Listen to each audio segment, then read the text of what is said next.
नमस्कार, स्वागत है आपका हमारे चैनल ओम कथा जगत में। क्या कभी आपने सोचा है कि युद्ध का आरंभ किसने किया होगा? क्या यह केवल मानव की लालसा थी या एक दैविक योजना?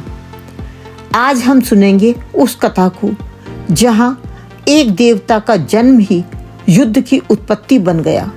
ये है कार्तिकेय का जन्म, युद्ध की दिव्य उत्पत्ति। समय था जब तीनों लोकों में शांति थी। देवता अपने स्वर्ग में, ऋषि अपने तप में और मानव अपने कर्म में लीन थे। परंतु यह शांति अधिक समय तक न टिक सकी। अंधकार से उठा एक दैत्य तारकासुर।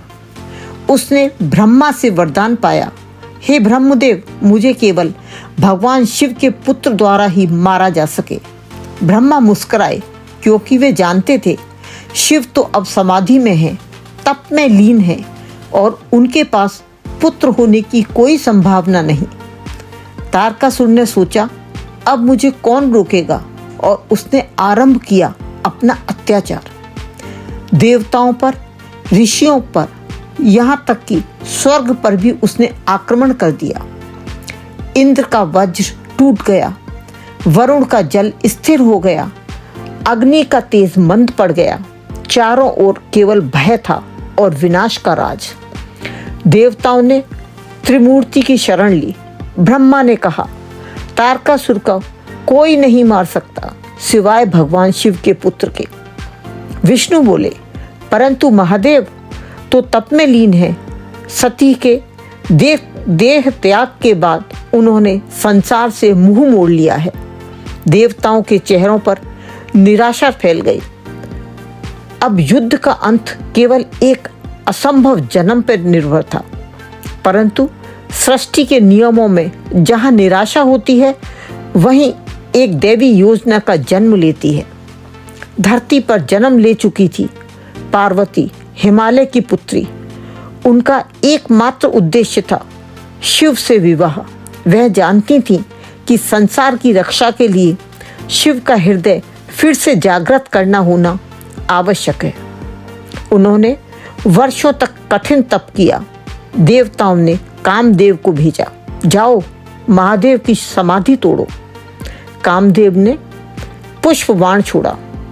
क्षण भर के लिए महादेव की आंख खुली, परंतु उसी क्षण उनके तीसरे नेत्र से अग्नि प्रकट हुई। कामदेव भस्म हो गए, परंतु उसी अग्नि से उत्पन्न हुई एक दैवी ऊर्जा जो किसी सामान्य गर्भ में नहीं समा सकती थी। देवताओं ने उसे लेकर गंगा को सौंप दिया। हे मां गंगा, इस दिव्य तेज को संभालो, क्योंकि इसी से जन्मेगा वह देवता जो युद्ध का स्वरूप बनेगा। गंगा की धारा से उस तेज ने रूप लिया एक तेजस्वी बालक का, 6 मुखों वाला षडानन कार्तिकेय।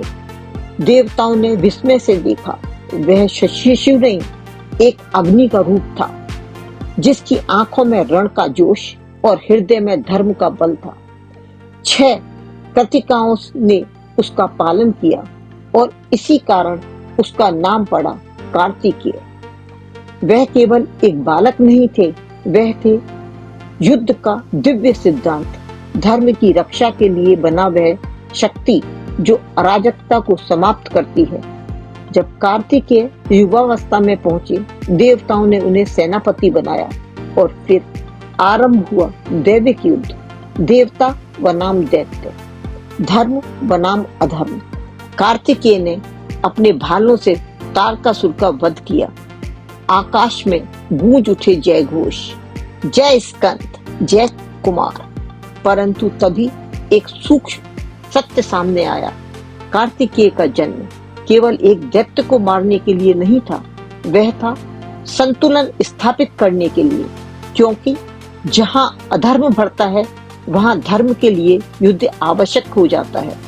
युद्ध केवल विनाश नहीं है, युद्ध उस क्षण का प्रतिनिधित्व करता है जब सृष्टि स्वयं को संतुलित करती है। कार्तिकेय का जन्म हमें सिखाता है कि संघर्ष भी दिव्यता का एक रूप है। जब उद्देश्य धर्म की रक्षा हो तो युद्ध भी पूजन योग्य बन जाता है।